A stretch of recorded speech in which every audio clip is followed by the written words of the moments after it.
Spinal adjustments provided by Dr. Chad Rolfson. The Spinal Tuning Chiropractic Center is a Des Moines area low flat fee per month unlimited chiropractic care practice. When life happens, just adjust. Schedule today at spinaltuning.com.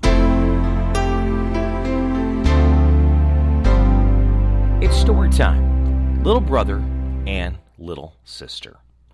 Little brother took his little sister by the hand and said, "Since our mother died, we have had no happiness. Our stepmother beats us every day, and if we come near her, she kicks us away with her foot. Our meals are the hard crusts of bread that are left over. The little dog under the table is better off, for she often throws it a nice bit. May heaven pity us. If our mother only knew. Come, we will go forth together into the wide world." Then they walked the whole day over meadows, fields, and stony places. And when it rained, the little sister said, "Heaven and our hearts are weeping together." In the evening, they came to a large forest. And they were so worried and sorrow and hunger and the long walk that they laid down in a hollow tree and fell asleep. The next day, when they awoke, the sun was already high and shone down hot into the tree. Then the little brother said, "Little sister, I am thirsty. If I knew of a little brook, I would go and take a drink. I think I hear one running." The little brother got up and took the little sister by the hand, and they set off to find the brook. But the wicked stepmother was a witch, and had seen how the two children had gone away. She had crept after them, as witches do creep, and had bewitched all the brooks in the forest. Now, when they found a little brook leaping brightly over the stones, the little brother was going to drink of it, but the little sister heard how it said as it ran, "Who drinks of me, a tiger be? Who drinks of me, a tiger be?"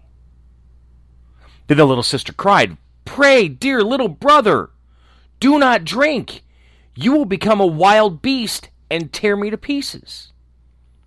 The little brother did not drink, although he was so thirsty, but said, "I will wait for the next spring."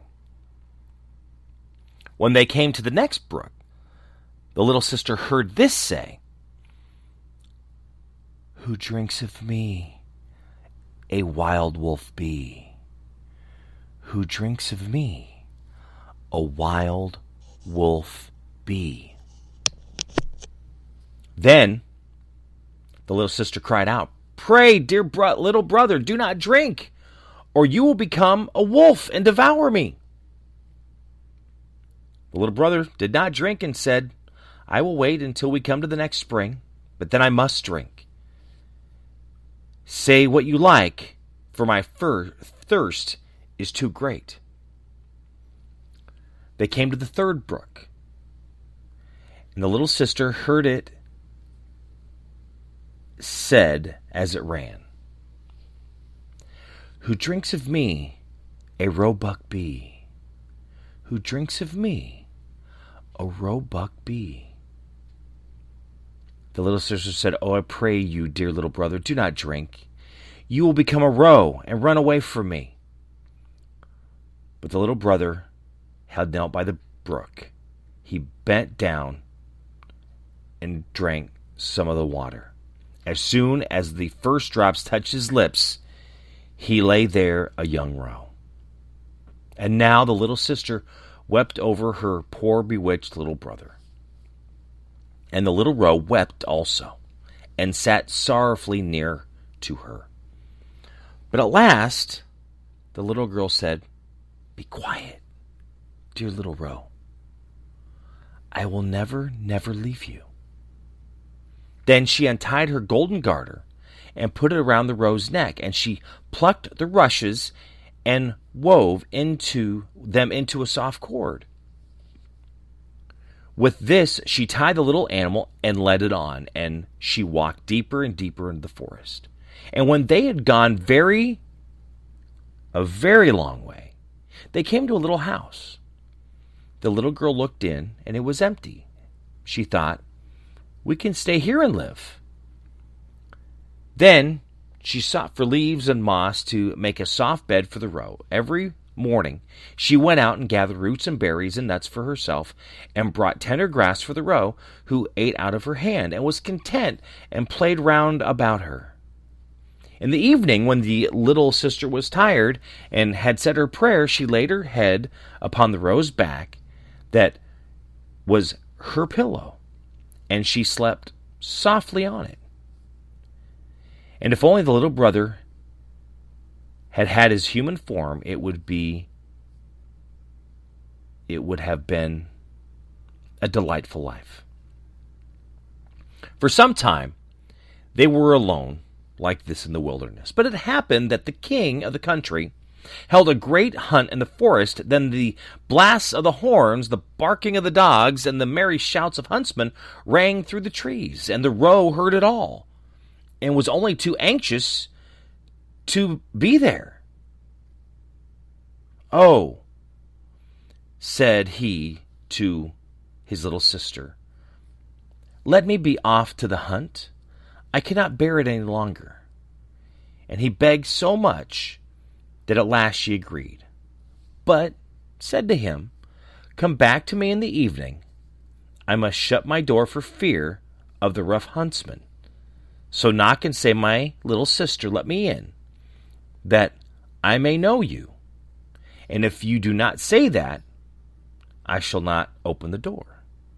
Then the young roe sprang away. So happy was he, and so merry in the open air.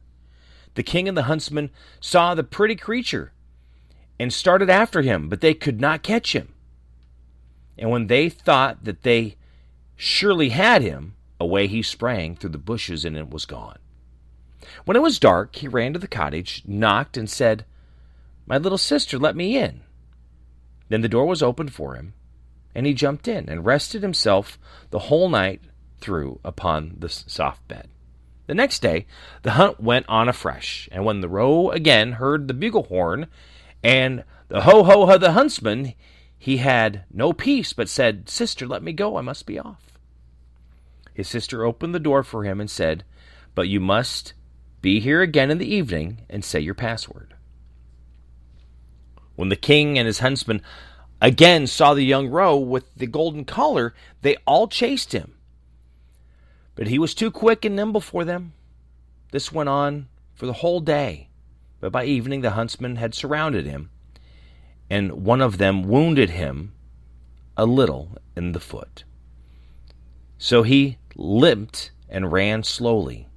Then a hunter crept after him to the cottage, and heard how he said, "My little sister, let me in," and saw the door was open for him and was shut once again.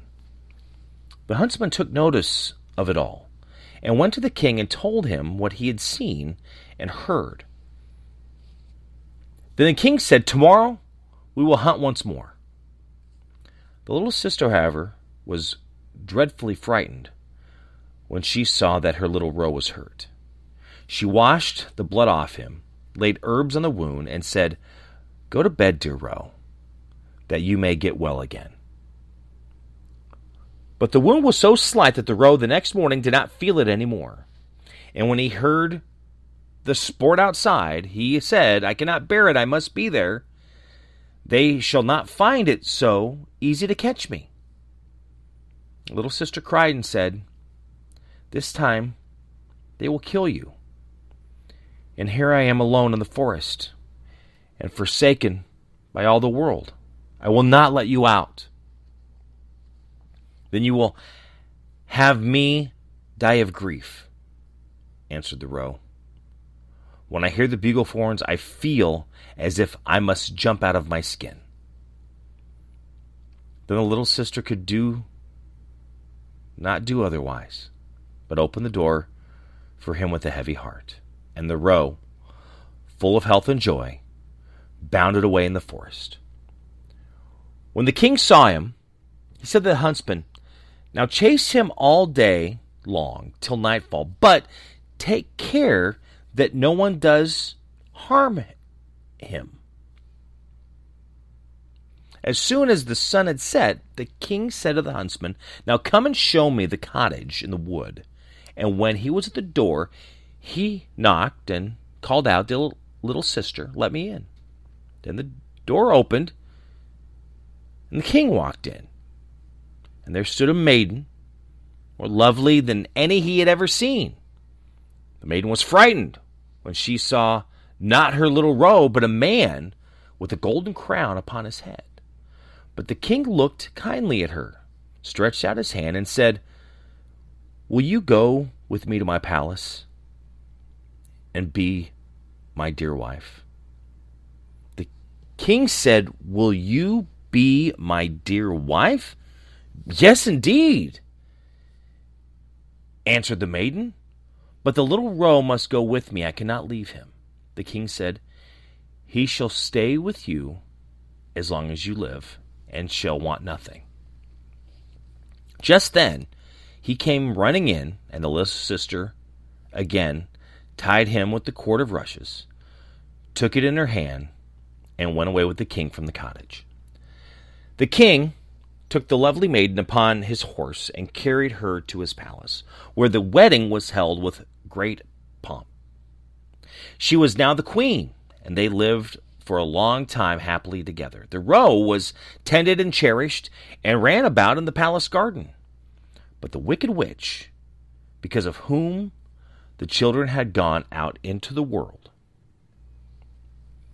thought all the time that the little sister had been torn to pieces by the wild beasts in the wood, and that the little brother had been shot for a roe by the huntsman.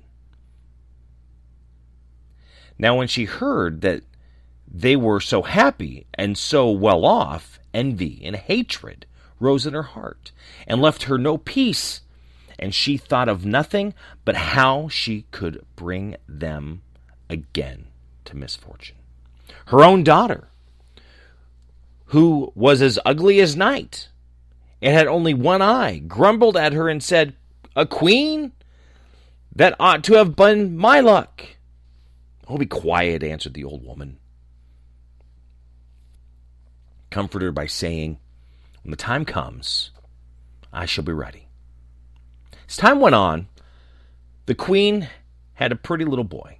It happened that the king was out hunting, so the old witch took the form of the chambermaid, went into the room where the queen lay, and said to her, "Come, the bath is ready. It will do you good and give you fresh strength. Make haste before it gets cold." The daughter also was close by, so they carried the weak queen into the bathroom and put her in the bath. Then they shut the door and ran away. But in the bathroom they had made a fire of such a deadly heat that the beautiful young queen was soon suffocated. When this was done, the old woman took her daughter, put a nightcap on her head, and laid her in the bed in place of the queen. She gave her too the shape and look of the queen, only she could not make good the lost eye. But in order the king might not see it, she was to lie on the side on which she had no eye. In the evening, when he came home and heard that he had a son, he was heartily glad and was going to bed of his dear wife to see how she was. But the old woman quickly called out, "For your life, leave the curtains closed. The queen ought not to see light yet, and must have rest." The king went away and did not find out that the false queen was lying in the bed. But at midnight, when all slept, the nurse who was sitting in the nursery by the cradle, and who was the only person awake, saw the door open and the true queen walk in. She took the child out of the cradle, laid it on her arm, and nursed it. Then she shook up the pillow, laid the child down again, and covered it with a little quilt. And she did not forget the row, but went into the corner where he lay and stroked his back. Then she went silently out the door again. The next morning, the nurse asked the guards whether anyone had come into the palace during the night, but they answered, "No, we have seen no one." She came thus many nights, never spoke a word. The nurse always saw her, but she did not dare to tell anyone about it. When some time had passed in the summer, the queen began to speak in the night and said, "How fares my child? How fares my roe? Twice shall I come, then never mow." The nurse did not answer, but when the queen had gone again, went to the king and told him all. The king said, "Oh, heavens, what is this? Tomorrow night I will watch by the child." Every evening he went to the nursery, and at midnight the queen appeared again and said, "How fares my child? How fares my roe? Once shall I come, then never more." And she nursed the child as she was wont to be before she disappeared. The king dared not speak to her, but on the next night he watched again. And then she said, "How fares my child? How fares my roe? This time I come, then never mow." And the king could not restrain himself. He sprang toward her and said, "You can be none other than my dear wife." She answered, "Yes, I am your dear wife." And at the same moment she received life again, and by God's grace became fresh, rosy, and full of health. Then she told the king the evil deed which the wicked witch and her daughter had been guilty of toward her. The king ordered both of them to be led before the judge, and judgment was delivered against them. The daughter was taken into the forest, where she was torn to pieces by wild beasts, but the witch was cast into the fire and miserably burnt. As soon as she was burnt, the roe changed his shape and received his human form again. So the little sister and little brother lived happily together all their lives. Little sister and little brother. If you enjoyed this story, share it with others. You can subscribe to many of the platforms you listen to your favorite podcast, including Apple Podcasts, Google Play, Spotify, iHeartRadio. You can follow along as well on social media, Facebook and Twitter at My Buddy Jimmy, or on YouTube at My Buddy Jimmy 101. Check out my other podcasts as well, The Daily Planet, The Gospel Road, and on Spotify, the Jimmy Olsen Radio Network.